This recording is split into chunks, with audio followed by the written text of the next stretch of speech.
I assume most of you here have either heard of or played the game Headbands.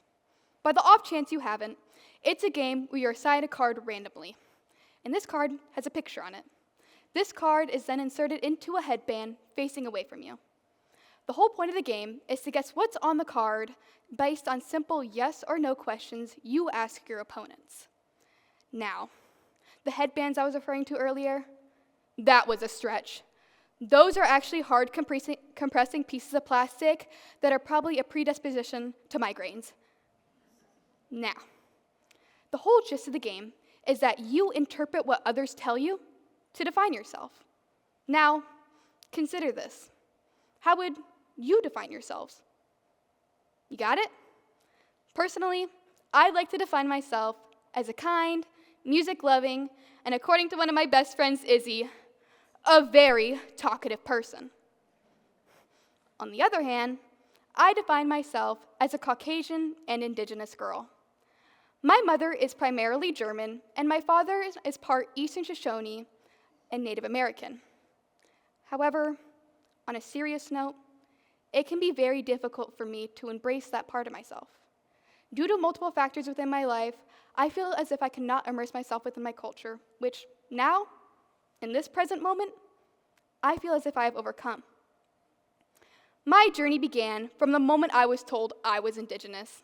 I still remember the pride I felt rush through me and the honor I felt being able to imply this beautiful culture to myself and my family.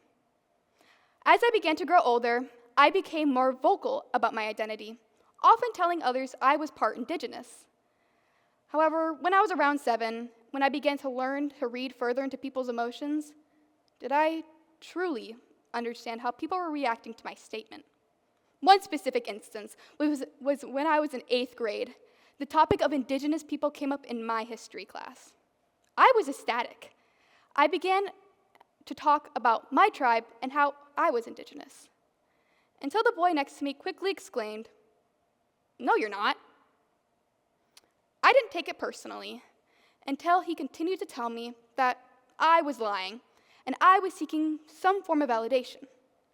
This was one of the many times where my ethnic identity was called into question, which is completely not okay. I hate to admit it, but often nights I would spend searching up the political and the societal expectations of what it meant to be Indigenous. And I took those definitions to heart, relentlessly comparing myself to what I was supposed to be.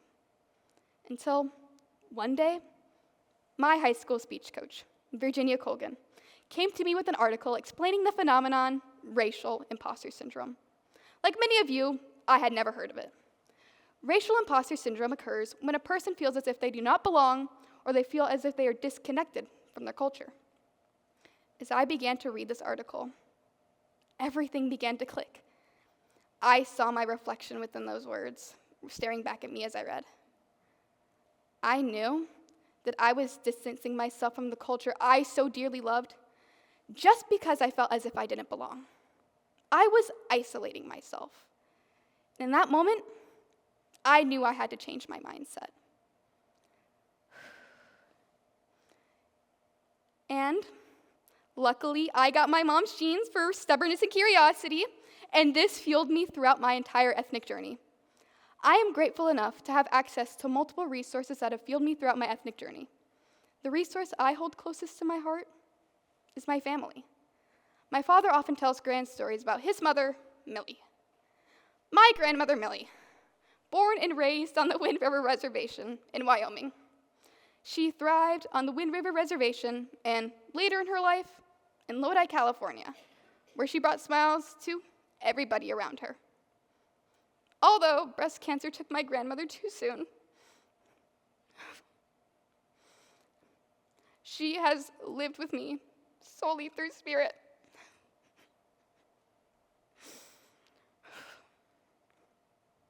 I have learned to love her solely through her impacts. Being compared to the strong, ambitious, beautiful Indigenous woman my grandmother was is the utmost compliment. A few other resources I found myself delving into during my ethnic journey include my family tree graphs, my family photo albums, and articles about my tribe. These have broadened my perspective of who I am and who I am destined to be. I inspire to be like my grandmother and the bold lineage that has come before me. However, if there is one thing I have taken away from this whole experience, is that you will never learn everything. And that's completely okay. You may take the person out of their culture, but never the culture out of the person. Now, you may be asking yourself, how would I even go about learning about my lineage? A few other resources I learned about during my whole research session were cultural events, DNA tests, and simply talking with your family. Now, in these final moments, I'd love to give my thanks to my parents, who have supported me through and through my ethnic journey, my speech coaches, who have taught me the reins to public speaking, my friends, especially to Izzy, who allowed me to use that very flattering picture of her earlier, the wonderful TEDx team, who allowed me to use their platform to share my story with you all. And last but not least, my grandmother, Millie, who has given me the motive and the confidence to come in front of you all today. I know she's with me through spirit. Now, I want you all to consider the question that has fueled me throughout my entire ethnic journey. What history will you choose to make?